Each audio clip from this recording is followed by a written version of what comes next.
හරි අපි ඉන්නේ ප්‍රපතකරණයේ සීරීස් එකේ දෙවෙනි වීඩියෝ එකේ. මෙතනදී මම කතා කරන්න බලාපොරොත්තු වෙන්නේ පරායත්තතා නැත්නම් ඩිපෙන්ඩන්සිස් ගැන. ඩිපෙන්ඩන්සිස් වලට එන්න කලින් මම මේක බ්‍රේක් ඩවුන් කරනවා මෙන්න මේ කියන ටොපික්ස් වලට. මුලින් අපි කතා කරනවා ප්‍රාථමික යතුරු එහෙම නැත්නම් ප්‍රයිමරි කී. ඊට පස්සේ අපි කතා කරනවා මොකක්ද මේ ඩිපෙන්ඩන්සි නැත්නම් පරායත්තතාව කියන්නේ කියලා. ඊට පස්සේ අපි ඉගෙන ගන්නවා පරායත්තතා වර්ග ටික. නැත්නම් ඩිපෙන්ඩන්සිස් ටයිප්ස් ටික. ඉස්සරහට බලමු මොනවද මේ කියලා. මුලින් අපි කතා කරමු ප්‍රාථමික යතුරු නැත්නම් ප්‍රයිමරි කී. ගොඩක් දුරට ඔයාලා දන්නවා ඇති මොකටද මේක පාවිච්චි වෙන්නේ කියලා. මම පොඩි රිවයිස් කිරීමක් කරන්නම් හරියටම මේකේ තේරුම මොකක්ද කියන එක. අපිට ඩිපෙන්ඩන්සි ගැන ඉගෙන ගන්නකොට රඳා පැවතීම හරියට ඔලුවට දාගන්න එක වැදගත්. හරි. මම ළඟ තියෙනවා ටේබල් එකක්. කොලම්ස් තුනක් තියෙනවා. ස්ටුඩන්ට් ID, ස්ටුඩන්ට් නේම් සහ ස්ටුඩන්ට් ඇඩ්‍රස්. බැලුවමට අපිට පේනවා ස්ටුඩන්ට් නේම් වල data repeat වෙලා තියෙනවා. ජෝන් කියන නම දෙපාරක් තියෙනවා. හැබැයි IDs දෙකක් යටතේ. ඒ කියන්නේ මේ ළමයි දෙන්නෙක්ට ජෝන් කියලා එකම නම තියෙන්නේ. ඒ වගේම ස්ටුඩන්ට් ඇඩ්‍රස් තියෙනවා මේ පැත්තේ ඒකත් රිපීට් වෙලා බ්‍රිස්බේන් සහ ක්වීන්ස්ලන්ඩ්. ඉතින් මේ ටේබල් එක දිහා බලලා කවුරු හරි ප්‍රශ්නයක් අහනවා ජෝන්ගේ ඇඩ්‍රස් එක මොකක්ද කියලා. අපිට මේක බලලා උත්තරයක් දෙන්න ලේසි. හැබැයි ඒත් ප්‍රශ්නයක් එනවා මේකේ ජෝන්ලා දෙන්නෙක් ඉන්නවා. එක ජෝන් කෙනෙක් ක්වීන්ස්ලන්ඩ් අනිත් ජෝන් බ්‍රිස්බේන්. ඒ කියන්නේ මේ ස්පෙસિෆික් රෙකෝඩ් එකේ ඉන්න ජෝන් ගැනයි මේ අහන්නේ කියලා අපිට මේ නමින් මෙන්ෂන් කරන්න බෑ. ජෝන් කියලා නම කිව්ව ගමන් පළවෙනි රෙකෝඩ් එකයි තුන්වෙනි රෙකෝඩ් එකයි මේ දෙකම ගැන සඳහන් වෙනවා. අනිත් පැත්තට ගමු. අපෙන් අහනවා ක්වීන්ස්ලන්ඩ් වල ඉන්න ළමයා කවුද කියලා. ඒත් සේම් ප්‍රශ්නේ. ක්වීන්ස්ලන්ඩ් වල ළමයි දෙන්නෙක් ඉන්නවා. අපිට මේක ස්පෙસિෆික් රෙකෝඩ් එකක් සඳහන් කරන්න මෙන්ෂන් කරන්න බෑ. මේ රිපීට් වෙච්ච data තියෙනකොට. ඔය වගේ වෙලාවට අපි වෙනම කොලම් එකක් පාවිච්චි කරනවා. එක වැලියු එකක් තියෙන්නේ මේ එක රෙකෝඩ් එකකට විතරයි. 101 කියලා වැලියු එකක් තියෙන්නේ පළවෙනි රෙකෝඩ් එකට විතරයි. වෙන කිසිම රෙකෝඩ් එකක 101 කියන data එක නැහැ. එතකොට අපිට මේ ස්ටුඩන්ට් ID කියන කොලම් එකේ තියෙන data පාවිච්චි කරන්න පුළුවන් එක රෝ එකක් නැත්නම් එක රෙකෝඩ් එකක් යුනික්ලි අයිඩෙන්ටිෆයි කරන්න. නැත්නම් අනන්‍යව හඳුනගන්න. එතකොට ඔන්න ඔය જાතියේ කොලම් එකකට අපි කියනවා ප්‍රාථමික යතුරු ශේෂ්ත්‍රය නැත්නම් ප්‍රයිමරි කී කොලම් එක ෆීල්ඩ් එක. ඒකට ඇත්තටම මේක පාවිච්චි වෙන්නේ රෙකෝඩ් එකක් නැත්නම් මේ තියෙන එක රෝ එකක් අනන්‍යව හඳුනගන්න යුනික්ලි අයිඩෙන්ටිෆයි කරන්න. දැන් ඔය ජෝන් එතකොට ක්වීන්ස්ලන්ඩ් ඔය ප්‍රශ්නේ ගත්තොත් නැත්නම් අපි හොයන්නේ මේ පළවෙනි රෙකෝඩ් එකේ ඉන්න ළමයා ගැන කියලා. එතකොට කවුරු හරි අහනවා ජෝන්ගේ ඇඩ්‍රස් එක මොකක්ද? එතකොට එයාට පුළුවන් ජෝන් කියලා නම මෙන්ෂන් කරන්නේ නැතුව මේ ID එක මෙන්ෂන් කරන්න. එතකොට එයාට පුළුවන් ජෝන්ගේ ඇඩ්‍රස් එක නෙමෙයි මේ 101 කියන ID එක තියෙන ස්ටුඩන්ට්ගේ ඇඩ්‍රස් එක මොකක්ද කියලා අහන්න.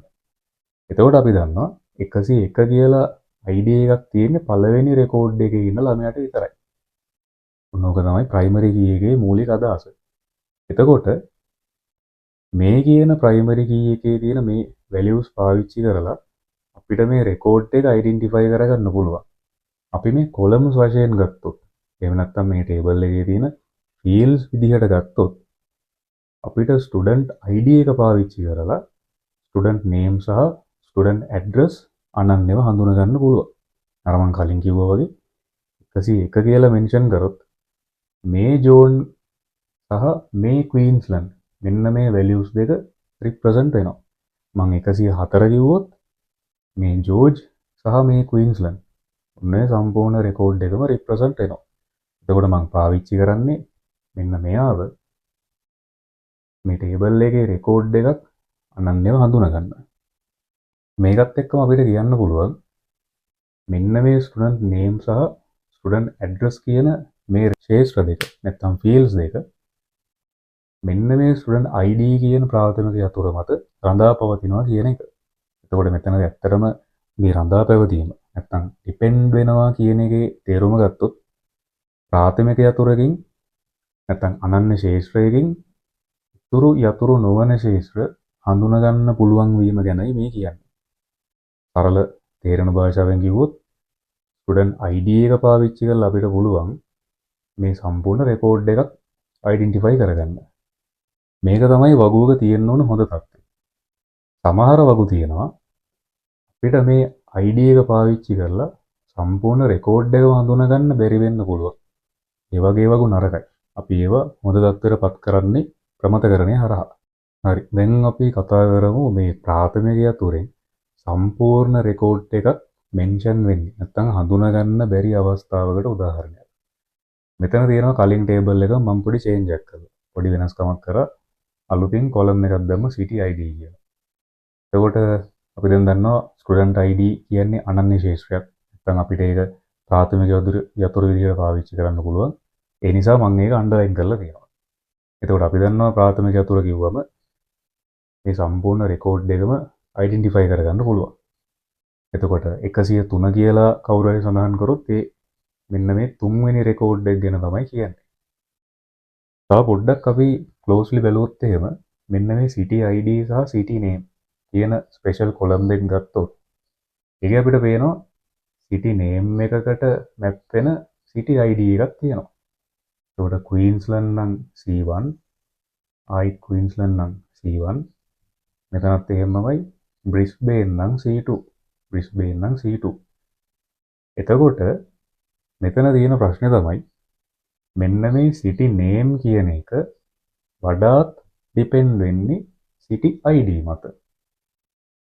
සරලව ගත්තොත් ස්ටුඩන්ට් id එකෙන් අපිට මේ රෙකෝඩ් එකක් සම්පූර්ණයෙන් හඳුනා ගන්න පුළුවන් වුණාට city name එක මෙන්න මෙයා මතත් පොඩි ඩිපෙන්ඩන්සි එකක් දක්වනවා. එතකොට මම අර කලින් මෙන්ෂන් කරා වගේ මේ ඇවිල්ලා නරක අවස්ථාවක්. මේ වගේ ටේබල් එකක් අපි බ්‍රේක් ඩවුන් කරන්න ඕනේ. ස්ටුඩන්ට් ඩීටේල්ස් වෙනම තියෙන විදිහටත් city details වෙනම තියෙන විදිහටත්. අපිට ලින්ක් එකක් දාන්න පුළුවන් නැත්නම් අපි දන්න විදිහට ආගන්තුක යතුරක් දාලා මේක සම්බන්ධ කරන්න පුළුවන්. එතකොට මේ වගේ ගැටලු තමයි අපි ප්‍රමතකරණයෙන් ඉවත් කරන්නේ.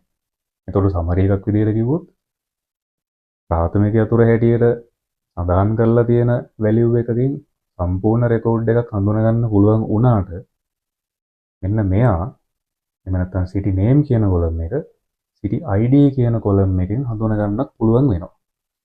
එතකොට තියෙන්න ඕන හොඳම තත්ත්වය තමයි ප්‍රාථමික යතුර සඳහන් කරලා තියෙනවා නම් ප්‍රාථමික යතුරෙන් විතරයි අනිත් සියල්ල හඳුනා ගන්න පුළුවන් විය යුත්තේ. පුළුවන් වෙන්න ඕනේ. මේ වගේ අතරමැද්දෙන් තව කාටවත් ඩිපෙන්ඩන්සිස් හදාගන්න බෑ. හරි. පරණ ටේබල් එකට මම තව අලුත් කොලම් එකක් ඇඩ් කරා class id කියලා. දැන් එතකොට කලින් වගේම මේ ටේබල් එකේ ප්‍රාථමික යතුර student id.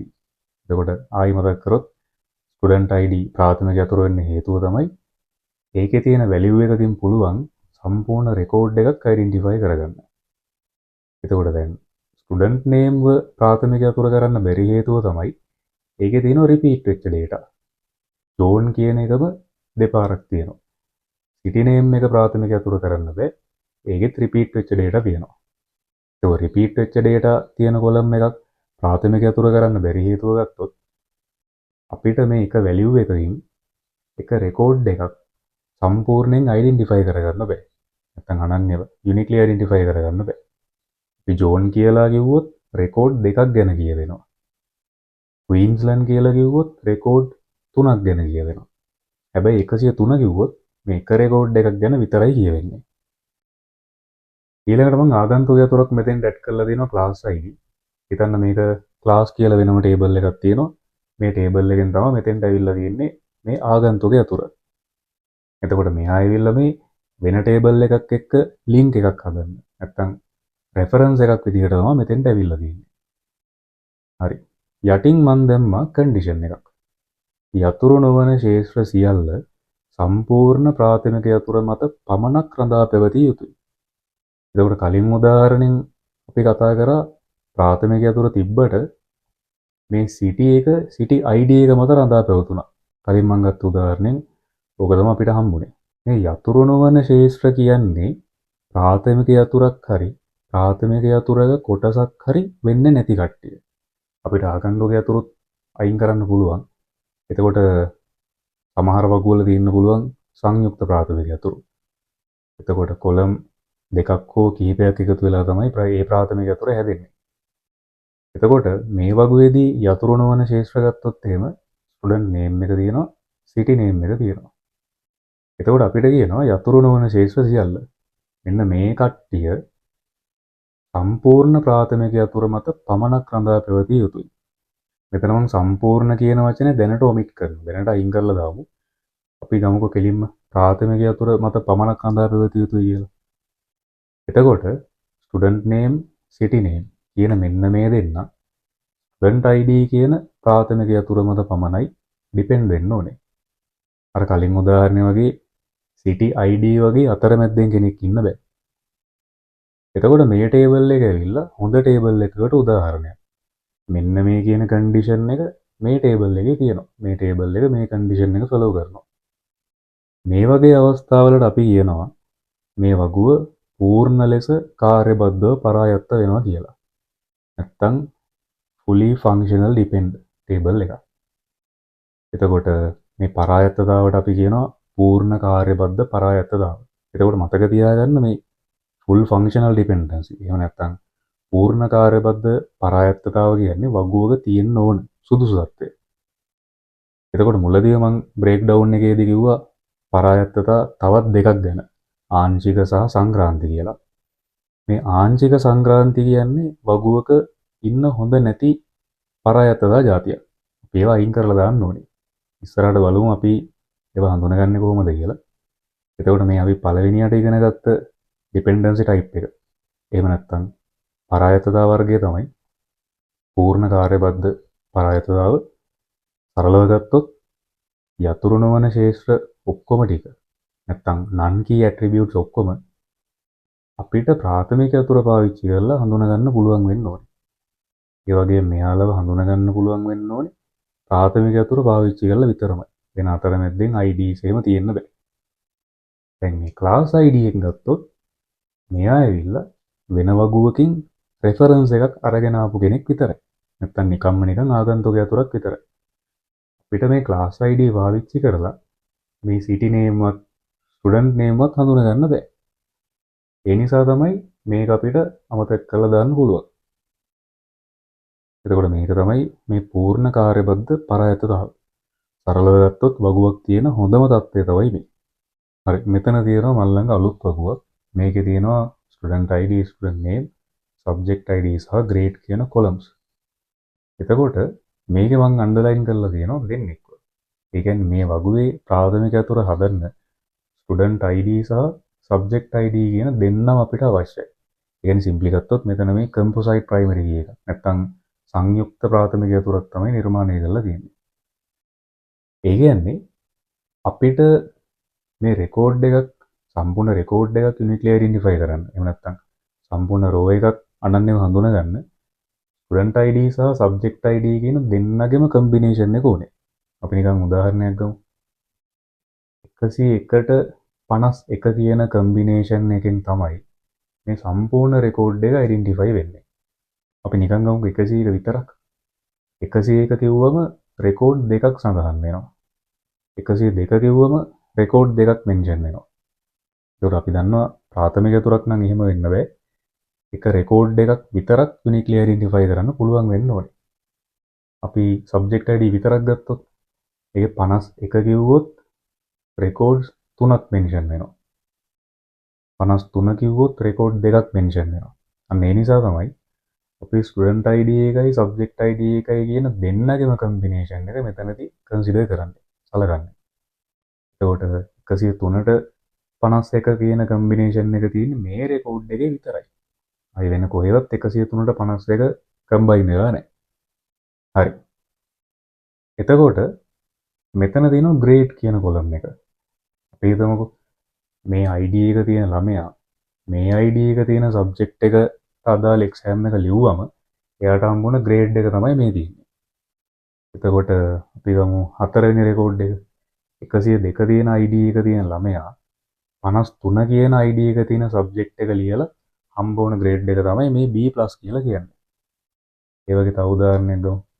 දෙවෙනි රෙකෝඩ් එක 101 තියෙන ID එක තියෙන ළමයා 52 කියන ID එක තියෙන සබ්ජෙක්ට් එකට හම්බ වුණ ග්‍රේඩ් එක තමයි මේ A+ කියලා කියන්නේ.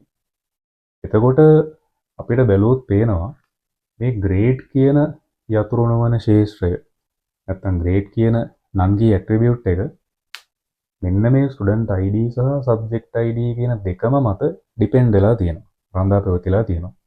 ඒ කියන්නේ සරලව ගත්තොත් මේ ග්‍රේඩ් එක හැදෙන්න නම් ස්ටුඩන්ට් ID සබ්ජෙක්ට් ID කියන දෙන්නම අවශ්‍ය වෙලා තියෙනවා.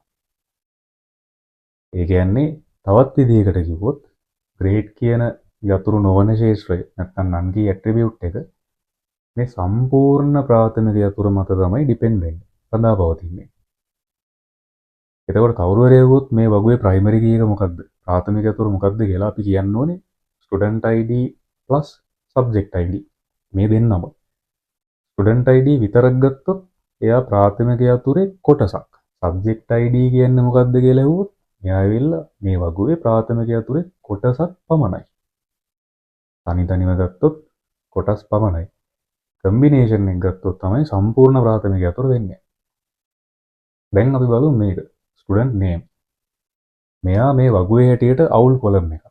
ඒ කියන්නේ ස්ටුඩන්ට් නේම් අපිට පේනවා හොඳට බැලුවොත් මේ නමට මැප් වෙන ස්පෙસિෆික් ID එකක් තියෙනවා. ඒ කියන්නේ 101 කිව්වොත් ඇන් 101 කිව්වොත් ඇන් 102 කිව්වොත් ජෝන්. සරලව ගත්තොත් ස්ටුඩන්ට් නේම් කියන එක යුනික්ලි අයිඩෙන්ටිෆයි කරන්න අපිට සබ්ජෙක්ට් ID ඕනෙම නැහැ.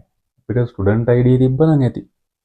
දැන් මේක දිහා බලලා කාට හරි අහන්න පුළුවන් 101 තියෙන ID එක තියෙන ළමයාගේ නම. එතකොට අපිට බැලුව ගමන් කියන්න පුළුවන් රයිට් 101 මෙතන තියෙන්නෙත් ඇන් මෙතන තියෙන්නෙත් ඇන්. එහෙනම් 101 කියන්නේ ඇන්ට. කවුරු හරි අහන්න පුළුවන් 102. 102 මෙතනත් ජෝන් මෙතනත් ජෝන්. එහෙනම් 102 කියන්නේ ජෝන්. ඒ කියන්නේ මේ ස්ටුඩන්ට් නේම් එක අයිඩෙන්ටිෆයි කරගන්න අපිට සබ්ජෙක්ට් ID ඕන උනේ නැහැ. ස්ටුඩන්ට් ID විතරක් ඇති. හැබැයි අපි කලින් කතා කරා ග්‍රේඩ් එක. ග්‍රේඩ් එක අයිඩෙන්ටිෆයි කරගන්න අපිට මේ දෙන්නම ඕනේ.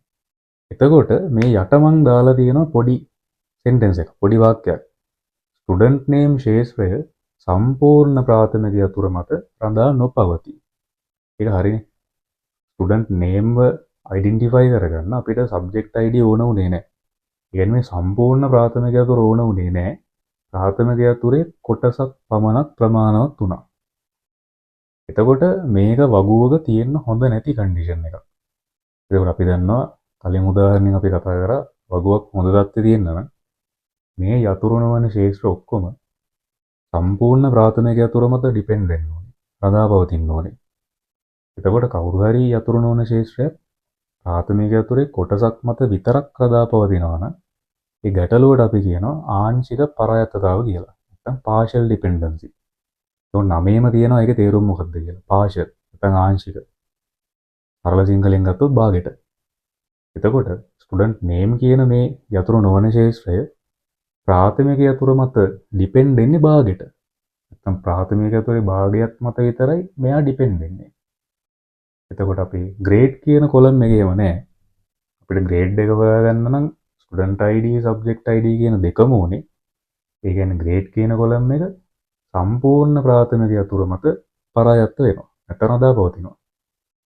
ස්ටුඩන්ට් නේම් මෙහෙම නැහැ. ප්‍රාථමික යතුරේ කොටසක් මත විතරයි රඳා පවතින්නේ. ඒකට මම කලිනුත් කිව්වා වගේ මේක වගුවක තියෙන්න හොඳ නැති සිනාරියෝ එකක්. එතකොට මේ වගේ ගැටලු වලට අපි කියන්නේ ආංශික පරායත්තතාව කියලා. partial dependency කියලා. අනිත් කාරණය තමයි මේ partial dependency ඇති වෙන්නේ සංයුක්ත ප්‍රාථමික යතුරක් තියෙන වගුවක විතරයි. මොකද ආංශික පරායත්තතාව හැදෙන්න නම් ප්‍රාථමික යතුරේ කොටස් තියෙන්න ඕනේ. එතකොට ප්‍රාථමික යතුරේ කොටස් තියෙන්නේ ප්‍රාථමික යතුර මේ වගේ සංයුක්ත වෙලා තියෙන වෙලාවක විතරයි. සරලව ගත්තොත් ප්‍රාථමික යතුර සංයුක්ත වෙන්නේ නැත්නම් ඒ වගුවේ ආංශික පරායත්තතාවක් නැහැ. නැත්නම් partial dependency එක නැහැ. ඒක අපිට හොයන්න පුළුවන් ප්‍රාථමික යතුරේ අන්ඩර්ලයින් වෙලා තියෙනවා නම් කිහිප තැනකින්. ඒ කියන්නේ මේකේ ආංශික පරායත්තතාව තියෙන්න පුළුවන්. possibility එකක් තියෙනවා.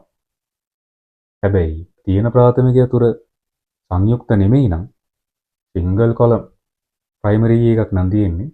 ඒකේ partial dependencies නැහැ. හරි මෙතන තියෙනවා තව උදාහරණයක්. මේ වගුවේ මම අරන් තියෙනවා student ID, student name, subject ID, subject name. මේකේ සංයුක්ත ප්‍රාථමික යතුරක් නැහැ. මේකේ තියෙන student ID කියන single column primary key එක. ඒ වගේම අනිත් තුන් දෙනාම යතුරු නොවන ශේෂ්ත්‍ර. අපි තාම දන්නේ නැහැ හරියට මෙයාලා පරායත්ත වෙනවද කියලා අපි ඒක බලමු. එතකොට මෙතන යතුරු වන ශේෂ්ත්‍ර තුනක් තියෙනවා. Student name, subject ID, subject name, නැත්නම් සබ් නේම්. එතකොට ස්ටුඩන්ට් ID තමයි මේකේ ප්‍රාථමික ඇතුළ. ප්‍රයිමරි කී එක. අපි හිතමු මේකේ තියෙන ස්ටුඩන්ට් ඩීටේල්ස්. ළමයින්ගේ විස්තර. එතකොට මේකේ තියෙනවා ළමයින්ගේ ID එක, ළමයින්ගේ නම, එයාලා ඉගෙන ගන්න සබ්ජෙක්ට් එකේ ID එක සහ සබ්ජෙක්ට් එකේ නම. එතකොට ප්‍රාථමික ඇතුලේ රෝල් එක අපි දන්නවා. අපි 104 කිව්වොත් මෙන්න මේ සම්පූර්ණ රෙකෝඩ් එක අයිඩෙන්ටිෆයි වෙන්න ඕනේ. යුනික්ලි අයිඩෙන්ටිෆයි වෙන්න ඕනේ. එතකොට අපිට 102 කිව්වොත් මේ ස්පෙસિෆික් ළමයාගේ නම, එතකොට එයාගේ සබ්ජෙක්ට් ID එක සහ ඒත් එක්කම සබ්ජෙක්ට් නේම් එක හොයාගන්න පුළුවන්. 104 කිව්වොත් මෙන්න මේ 4 වෙනි රෙකෝඩ් එකේ ওই විස්තර ටික හොයාගන්න පුළුවන්.